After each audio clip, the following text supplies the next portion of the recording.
குருவே துணை. நம்ம வாடிக்கையாளர்களுக்கும் நம்ம ஜோதிட ஆர்வலர்களுக்கும் வணக்கம். இன்னைக்கு நம்ம எதை பற்றி பார்க்க போகிறோம்னா, மீன லக்னத்துக்கெல்லாம் குரு தசை என்ன பண்ணும் அப்படிங்கிறத பற்றி தான் பார்க்க போகிறோம்.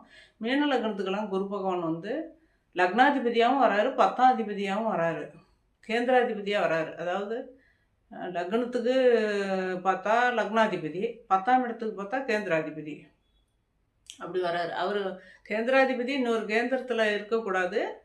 மற்றபடி வந்து திரிகோணத்தில் இருக்கலாம், மற்ற இடத்துலலாம் இருக்கலாம்.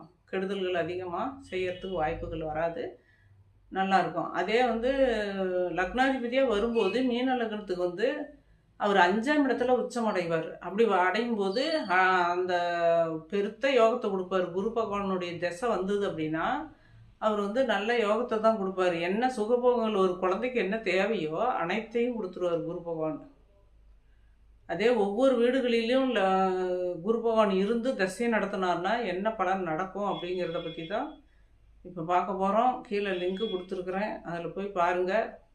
ஒவ்வொரு வீடுகளிலும் குரு பகவான் இருந்தால் மீன லக்னத்துக்கு என்ன பலன் நடக்கும் அப்படிங்கிறத பற்றி பார்க்கலாம்.